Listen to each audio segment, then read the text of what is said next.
All right. Hello, everyone. This is Gary Ryan for the Fed League Flash. And this is being pre recorded. This is video that I am doing for Friday, but I'm not able to do a video on Friday. Taking the day off. It's my anniversary.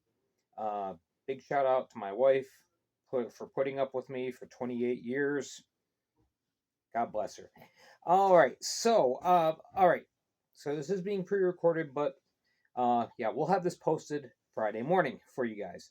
All right. First of all, we're talking about Game 3 between Carolina and Danbury. Of course, now it's been pretty one-sided, hasn't it, so far?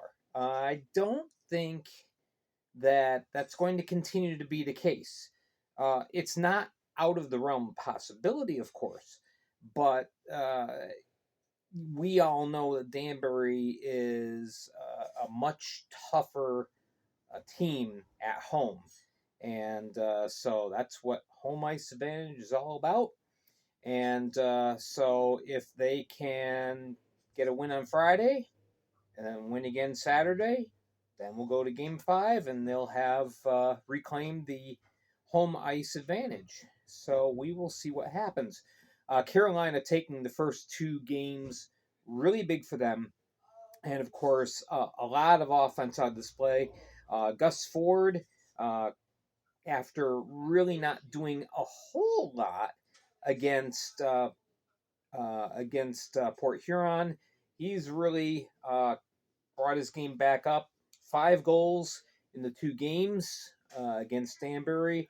You've got everyone on the check line. You have Panachik, you have Pastuka, you have Salak, each with a goal and 2 assists. And that line is just generating so many problems matchup wise for Danbury. But again, we'll see if that holds true for Game 3 in Danbury. Dawson Baker's chipped in 4 assists. Very nice contribution from him. And as we see with Danbury, not a whole lot of offense. Benedette, who coming into the playoffs was really one of the hat trick's hottest players. He's been held to 2 assists, and you have 1 goal each from Brendan Sheehan, Jacob Ratcliffe, and who was the other one? Oh yeah, Gordy Bunnell. So, so if they want to start pushing this series farther and have a chance at claiming the cup, they've got to find out how to get their big guns going. Or Ruiz, Kuznetsov, Marchesson. All those guys really need to step up, and I'm sure they will. The home crowd will really energize them, I'm sure. So goaltenders, you go with the hot hand, Greg Hussey. Yeah, again, an amazing pickup. Very fortuitous of the Thunderbirds for being able to get him after he was let go by Watertown. And big numbers: 957 save percentage, a 1.5 goals against in the 2 games. Wilson, obviously, he struggled. He's got a 405 goals against so far, and his save percentage is held even throughout the playoffs. He's 915. He had a 915 save percentage after Danbury ended up dispatching the Binghamton Black Bears as well. So, all right, so that's the way things are going. I honestly expect Danbury to win Game 3. I would be very, very surprised if Carolina sweeps. Can they? Absolutely. But I just have a hunch that the hat tricks are, pardon the pun, going to pull a rabbit out of their hat. So we will see what happens. Okay, so, and of course, we will have a video for you Saturday morning recapping Game 3. And if there's a Game 4, we'll look ahead to that. So, okay, next bit of news. In regards to the expansion draft for both the Virginia whatevers and the Baton Rouge whatevers, hopefully we get names announced for both of those teams so I can stop calling them the whatevers. But anyway, a date is not set yet, and it's partially dependent upon how long the series goes between Carolina and Danbury. Obviously, these two teams need to be able to meet with all the players, do the exit interviews, um, formulate their list, who they want to protect. So, yeah, at this point, each team is able to protect 15. Um, I'd originally heard 13, and no, now it's 15. One change that I'm not crazy about, but it is what it is. Uh, what I'm hearing is that uh, each team is only going to be able to have two goaltenders on their active rosters next year. So, yeah, that's really tough. Goalie is my position. Back in the day, I used to play there. But there are so few jobs available for goaltenders right now. And even though, yeah, you're bringing in two new teams, remember you're also losing one for a couple of years with Delaware. So, there's less positions available for goaltenders to step in and try and find their way throughout the pro ranks. So, yeah, it's a little bit disappointing.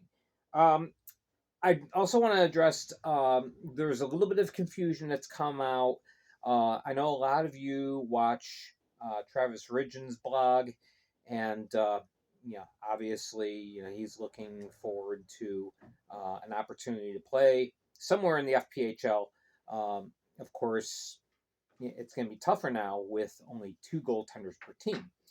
But he announced, I don't know if he necessarily announced, but he mentioned that Danville is coming into the fold for next year as a third team.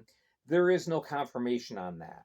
The only two teams that are confirmed that will be playing in the 23 the 24 season, besides the 9 that are already there, is Baton Rouge and Virginia. Danville, I know Barry Soskin's pushing really hard to try and get things going and to get things geared up. But we've seen pretty recently a team being announced and the league saying, what? No. There was the expansion Golden City Bombers that were going to be playing in Topeka, and the league said no paperwork's been filed with the league. Now, I don't know if paperwork has been filed or not with Danville, but I really think that Barry would be hard pressed to be able to get all his ducks in a row and get everything ready for next season.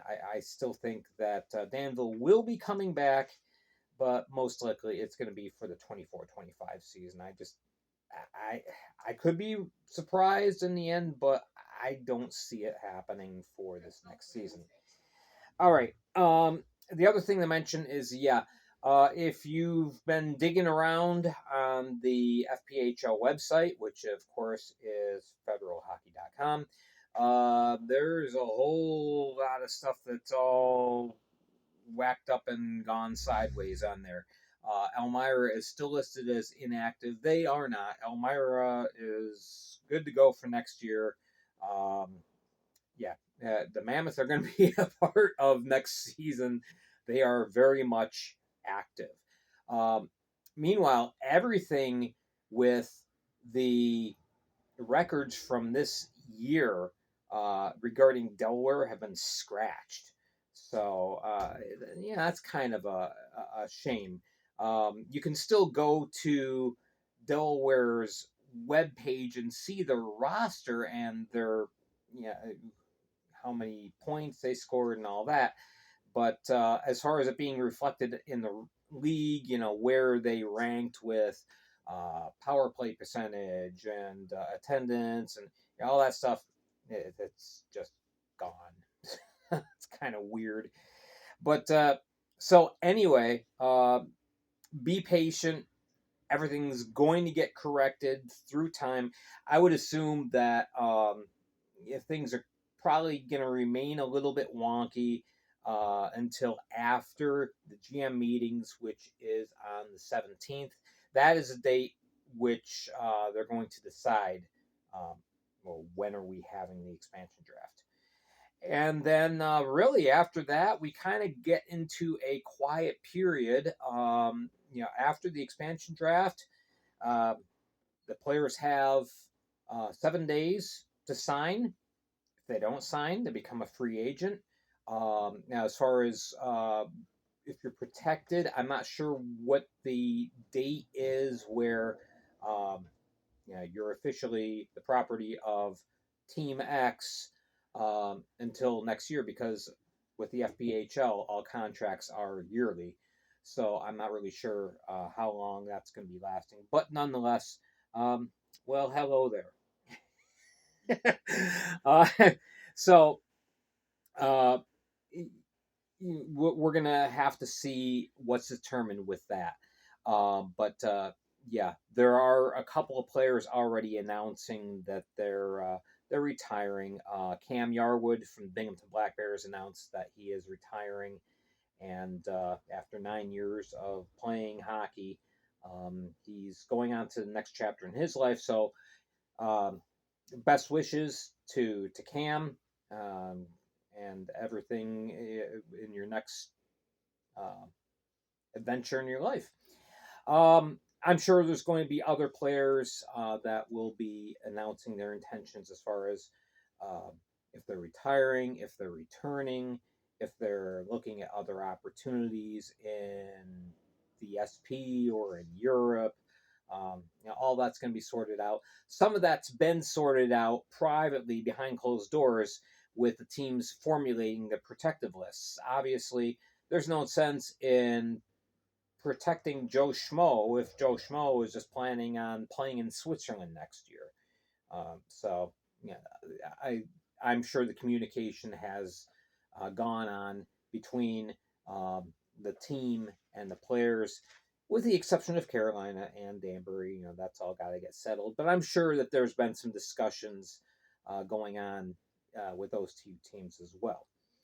So that is it. And that is our video for, even though it's not Friday, we're calling it Friday, May 12th.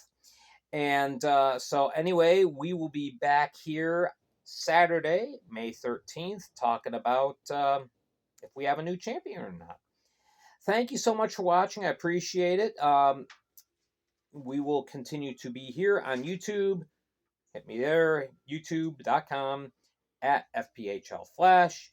Hit like and subscribe. Remember also, we are going to be having a weekly broadcast on Spotify. Go to Spotify.com. Download the app if you don't have Spotify. It's free to use. And there's a lot of great podcasts on Spotify. So I will probably be broadcasting there on Thursday. And that looks like that's probably what we're going to be doing for the remainder of the off season until we get ready for the 23-24 season in September. All right, thank you so much for watching. I'm Gary Ryan for the Fed League Flash. This is Little Girl saying good night. Have a wonderful day.